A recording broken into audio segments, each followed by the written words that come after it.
what's going on, guys? So it is day 3 here with Zip Tie Zach, and putting the final touches on this.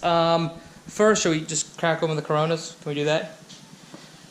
Where'd you put them in? Put them right here. All right, so we're gonna crack open some Coronas, but then we got everything we need. We made a big trip to Harbor Freight. So before I started this project, I really didn't have any tools. I bought this big Craftsman toolbox and a bunch of Craftsman stuff. I don't know if people like Harbor Freight or not. I've heard people talk like it's Mixed reviews. cheap mixed reviews. I don't have any of their power tools. I got all the Craftsman stuff, but I think some black sockets and just a bunch of random stuff that we didn't have that I wanted to make sure we don't have any more problems. So the big thing was we needed bolts for the bottom of the turbo. So it turns out that we had to buy these, turns out we had to buy these big Allen. You have a second one? We had to buy these for the bottom because there's a limited space between the top and the bottom, so the head was too big on this one here, so we had to switch to that one. So we're trying to do that now. Once that's done, we are going to, so the turbo will be all bolted down. We're then going to do all the piping on this side, T-bolt it all down. Then the oil feed works perfectly, which you guys haven't seen yet, but you will see in part 2. And then my buddy Matt, who cut the car up in the beginning, is coming over tomorrow to run the return, and after that, that is it. We will literally go down the road at 1 PSI until we get a Mega Squirt because they're out of stock right now. So, how do you feel about this whole project so far, Zach? I'm surprised how easy and well it's really turned out. Yeah, none of us have ever turboed a car before. We've all owned turbo cars, so I have a general knowledge of what goes where and how to do it, but physically doing it, and I'll be honest with you guys, I know people are going to give me a lot of crap, but I don't enjoy working on cars. I love cars. Like, I love cars to death. But man, I get really frustrated and aggravated really easily with bolts and things that don't work. So, you know, all the trips to Home Depot and just 1030. yeah, I don't enjoy it. But I love cars to death. But this part, getting to the end, makes me super excited. I think hearing it start was. Oh, hearing it start was awesome, awesome. So what else? Okay, so that, and then oh, we got the blow-off valve bolts. Yeah, get the blow-off valve. Yeah, blow-off valve bolts in, and then that's it. We're gonna run the vacuum lines over there, and the fitting in the top of the wastegate. yeah, the fitting in the top of the wastegate, and then from there, that's it. It's gonna start up. Yeah, but by the end of tonight, the end of this video, well, not the end of this video, but midway through this video, everything will be done except the return. Matt will literally come over, tap it, and that's it. So after that, we have a couple more plans for the car. So it has an open diff right now. The car does need a new drive shaft. Yeah, by the way, you'll see in part 2, all this oil decided to drip down because what happened was we stuck the bucket in the wrong spot because we were just anxious. That's the problem. We should have really waited and took our time, but we just wanted to fire it up and let it idle, and it idled. But it idled all the oil out of the bottom of the return, which we knew would happen. We just put the pan in the wrong spot. Anyways, the car does need a new drive shaft. Oh, I'm sorry, it needs new U-joints, but this is a solid one piece, so the U-joints are connected to the drive shaft, so you have to buy a whole drive shaft. It's one unit, you can't just replace the U-joints. But I've learned parts are super cheap, it's like $100. So as the drive shaft comes out, because there's no diff cover, because we tried to weld the diff, but there's no cover, so you have to weld it from the back. So we'll put the new drive shaft in, weld the diff.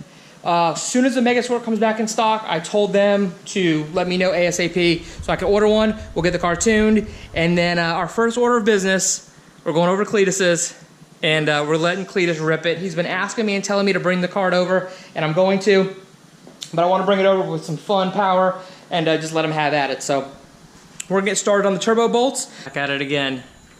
Zip tie Zach. Are you having fun? No, it's hot. And these things were made. What's the best way to do that? Not straight, just to the side, right? Yeah.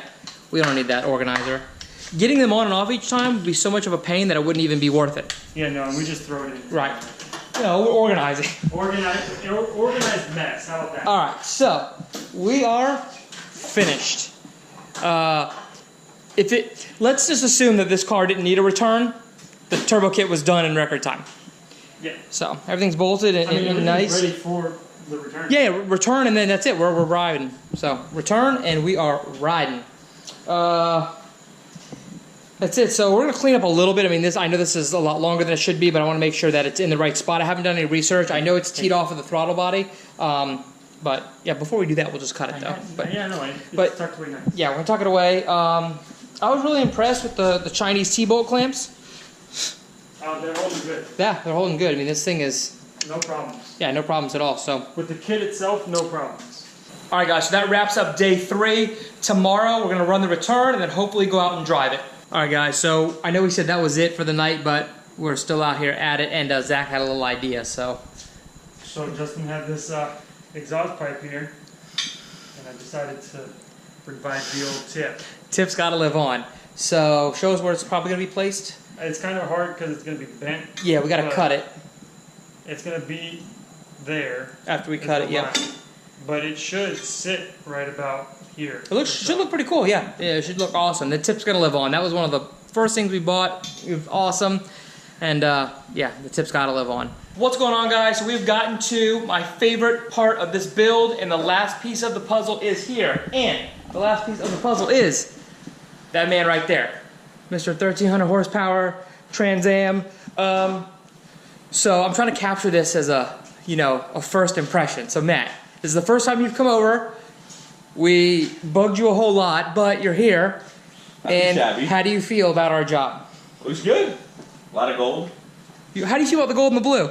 I like it. I do too. It stands out. I mean, How do you like our, we even marked where the cut's gonna go right there. I'm sure it's probably wrong, but. That's gonna be a shit show. Should be fun. So, we marked it. That's where it should be cut, but obviously you're the one cutting, and we gotta make sure it's right, but think about the tip on the end. I mean, yeah, it was pretty cool. You don't seem impressed by the tip. No, that's gonna be fun. So, let's put that down there. Other than that, when I told you it was done, like literally running the return, we know the feed works because big puddle of oil. Big puddle of oil underneath, so we know that works. Blow-off valve, we'll have to probably make a little shorter. All right, guys, so I thought I brought the GoPro with me, but we had to run over to Matt's house, do a couple things. One thing was to thread a new bung in the bottom of that for the intake or for throttle body. The pan is tapped, and as you can see, we're running the AN fittings with that line straight up here.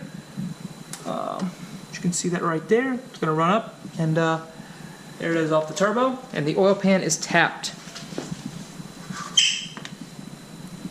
Look how nice. A little oily. A little oily, but oil pan's tapped, so. All right, we're gonna bolt everything back up, and I'm gonna start it, cycle some oil through, go get a fresh filter, some fresh oil, make sure all the shavings are everything out, and then hopefully just do a small little, no boost test drive. What's going on? So unfortunately, I am all alone by myself tonight.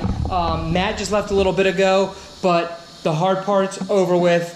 The pan was tapped with no issues. He actually made some adjustments, which really came out awesome. We were using the spacer before in between the turbo because we thought it wasn't going to sit properly. So I'm not quite sure what he did. He took the spacer out, and everything just fits better, nicer. Everything is fully hooked up.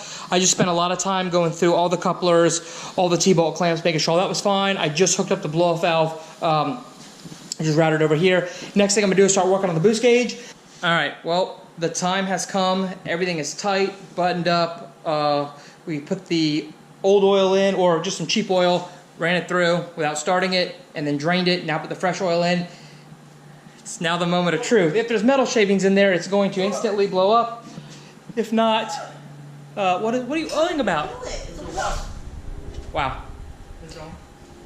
So Zach's gonna do the honors, and we're gonna let it idle for about 5 minutes. Is what Matt said, and then we're gonna swap the filter, and then we should be good to go to the muffler shop.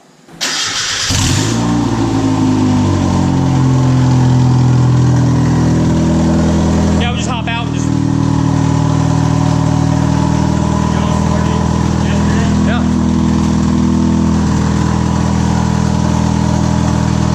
Well, feeling pretty good so far. It's extremely loud. We just gotta watch all the belts, make sure, nothing's gonna, any oil coming out the feed or anything? No oil dripping? Alright, we'll know once it gets hotter.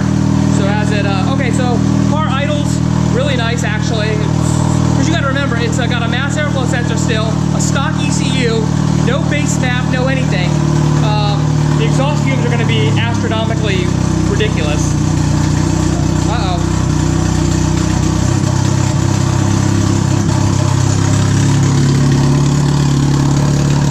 Problem, no O2 sensor. So when we get to the exhaust shop, we gotta have them put a thing in for the O2 sensor.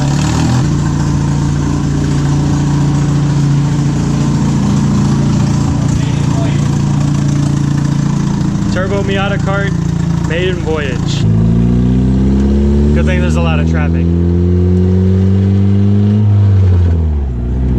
It is so loud. I'm sure the camera doesn't do it justice how loud it is. Yeah, right. All right, so it's survived its maiden voyage. Time to do the tip. Kind of. I did a little bit of weird things, but for the most part, we made it here.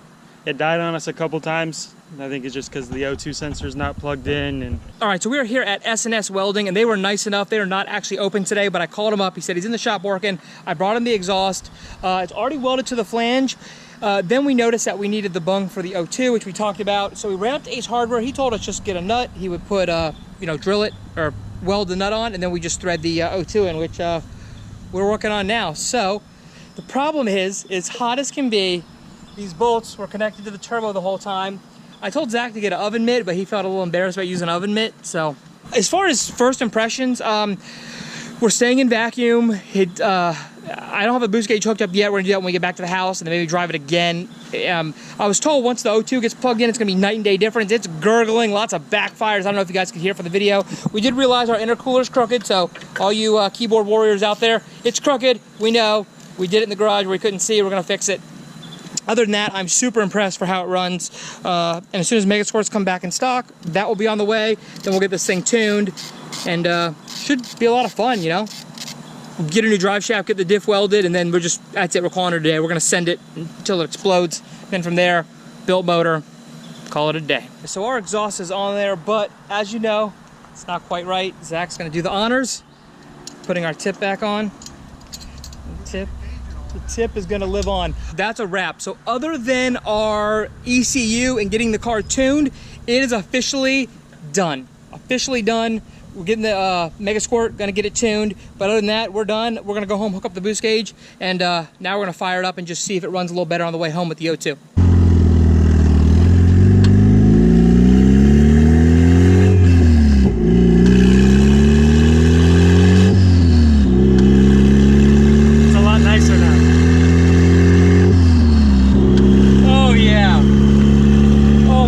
Night and day difference with the drivability and the crackles and the pops, and you hear the whistle now, how loud it is? Yeah.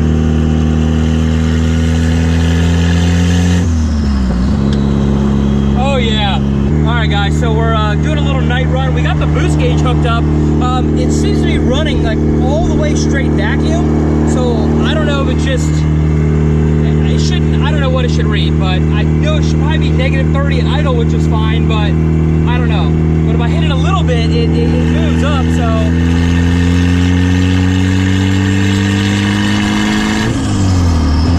That was like 1 pound. Like 1 pound of boost. So it's working. All right, so we just got back and everything is all good. We turned the blow-off valve around to face it towards us, and then we put this down here because it was up here hitting the filter.